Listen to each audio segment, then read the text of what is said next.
When we went to Russia, we met with the Ministry of Health.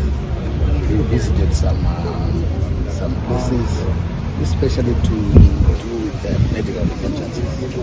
We also saw a center where they practice their air ambulance evacuation and entry to an emergency care hospital. So part of those things we are starting with the air ambulances. I'm sure you are now aware that 2 of the ambulances are already operational in Harare, and they are now doing 4 to 6 patients a day each, which means about 8 to 12 patients are being evacuated by those ambulances.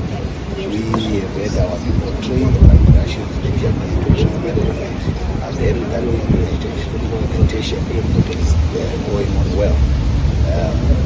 2 more ambulances will be deployed to Maternal and and hopefully by end of October they'll be operational.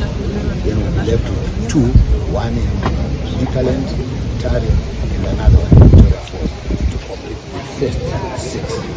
So that's part of the issues that we discussed with them, part of the learning curve that we went to see in Russia this year. But during that visit again, we had discussions with the Minister of Health on issues of cooperation in terms of training. When we left there, they promised us that they could take a few specialists at a time to train in emergency medicine as well as other highly specialized areas which we identified. And that is work in progress. We hope to send some more specialists there to Russia to train pilots specialists. We are happy that we've been able to send a team here, because it's much cheaper when they fly rather than us. But a lot of people, you can see the number of people who are taking out. We ask if the team could come to Zimbabwe. So this is part of the program.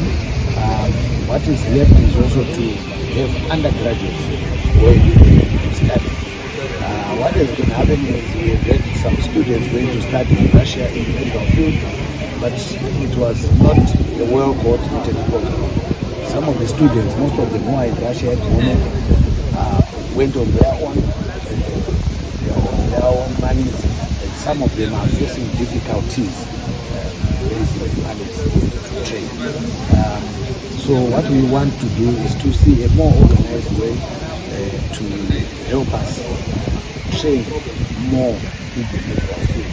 You know that our combat talks to increasing or doubling our health workforce by the year 2030. So we have to find a lot of partners who can work with more friendly countries to train our people. And Russia is one of our friendly countries who are prepared to take more of our students. We want it done in a more level of maternal care in Russia. That's my first experience in Africa. Earlier we worked in Middle Asia with WHO.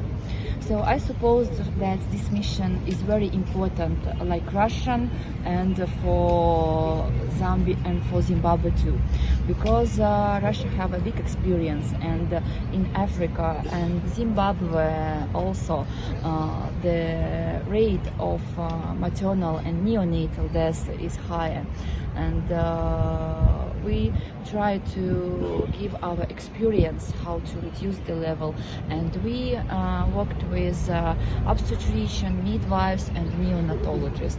We give some advices about how to work in emergency cases, in delivery room, and that not only Russian experience, that's what's worldwide high quality guidelines which we also use in Russia. All right.